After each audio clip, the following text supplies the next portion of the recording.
Congratulations on Thank you. Trespassing and the humongous opening that it had. I mean, when it debuted at #1 on the Billboard 200 chart, you became the first openly gay mainstream artist to open at #1. Yeah, it's crazy. It is crazy. Yeah, it was a milestone that I didn't know hadn't been reached. I didn't realize it. And I then know. when I was told that, I thought, wow, that's pretty cool, you know?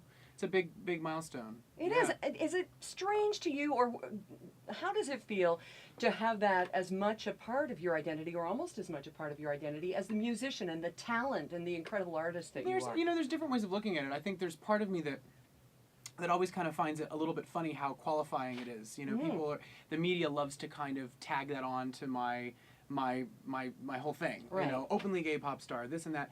I don't think about it. Right. I mean, you know, I'm pretty comfortable with my identity, and I dealt with all that stuff as a teenager, and then, you know, moved out of the house and had a very supportive family, and there I was, and never really thought back about it. And then when I became famous with American Idol, that was the first time I really had to even talk about it in such a, you know, objectified kind of way.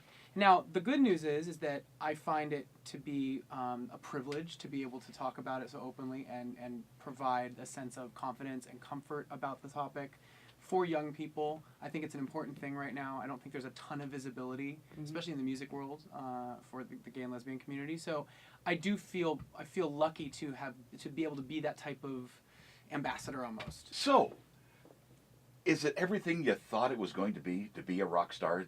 What you always wanted, and now that you're there, is it what you thought? Yeah, some of it. There's things that I didn't know, you know, that there's adjustments you have to make. I think the actual craft of getting on stage and singing music, that's what I was after from the get-go. And that is what it always felt like it was going to be for me. That was the desire, you know, to be able to make new music for audiences. It's all the stuff around it.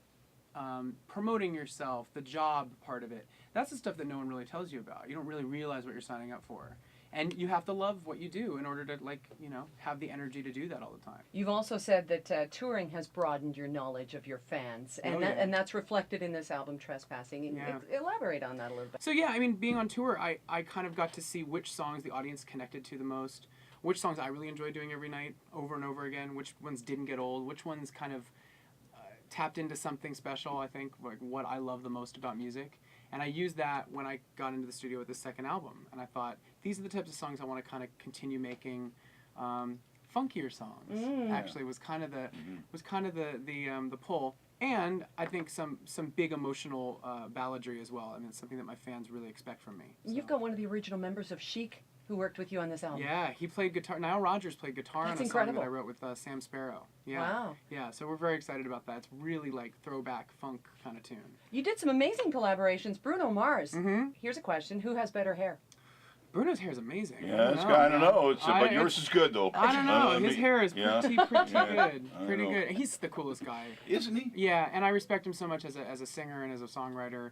And the coolest part about him is that out of all of that, he's just really down to earth and cool. Is he really? Yeah. So that's, you know, when you meet people that you respect that are also nice people, it's great. Who is your dream duet? If you could sing with someone, who would it be?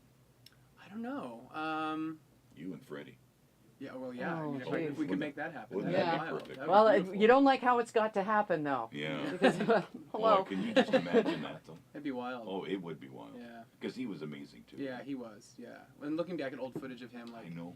just not only the vocals, but the presence, you know, like his showmanship was And like, the confidence, that, you know, that Yeah. you have, too, on stage, you know, that you had to earn. You know, it feels good when you're up there and you go, geez, you know, I know it, I feel it, I got it. It feels But- good. So you're making money.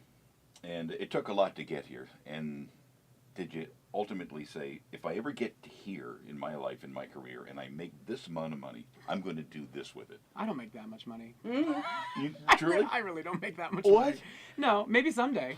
No, I mean, But you're getting there, It's though. it's work. Yeah, You know? Yeah. sure, it's a work. Yeah, it's work. It's a project. But so then what is it that you want? What's the one thing that you really Security is lovely. You know, security is a great thing. I think that's one of the reasons why I auditioned for American Idol is I'd been performing my whole life. I've been doing a lot of theater, and you know, it was paying the bills, but it certainly wasn't saving me bundles of money. I was just getting by, and I really wanted to start making my own music and become an artist. And I just thought I need to do something to kick my financial situation into high gear here because I'm, you know, at the time I was turning 27. I was having that fear of adulthood kind of finally set in. I was like, I can't be a kid all the time, Yeah. you know. So yeah, that was one of the reasons. I just I needed to like take things to the next level. When you're on stage, is there that moment in the concert that you say, you know, I have won these people, and they love me, and I love what I do, and you can't wait to get to one song? Oh yeah. Is that right? Oh, What's that yeah. one song that you I can't don't wait know. to get I mean, to? What Do You Want From Me? It had Yeah. such a big impact on Sure. people. It was such a big hit. So we just did some radio shows over the last couple of weeks, and we did a new version of that song that was a bit stripped back, and just watching people really get into it Mhm. and sing the words along with me. That's a pretty powerful thing when everybody can be singing a song together. Wow. So yeah, and that one's usually that's the one you get. Is there anything about you that you wish people knew, or that you wish would ever get asked in an Man, interview? I think everyone knows everything. My fans turn over every rock and every crevice. My fans know everything. They know things about me that I don't know sometimes, Mhm. like parts of my schedule that are coming up. I'm like, oh, really? Am I? Oh, great. Great. Yeah. I mean, I think I'm a pretty open book as well. So, I don't know. I don't think there's anything that. Yeah, it's all out on the table. Where do you see yourself in 10, 20 years? Have you mapped out your life, or is it just too grand an adventure to even plan that far ahead? I don't know. I just hope that I'm creating. I've always been a creative person since I was a kid. I don't know what that necessarily means. I don't know if I'm going to, keep making music, which would be great. Maybe I'll be creating something else. Maybe I'll be doing a bunch of different things. But I just want to be, like, making things.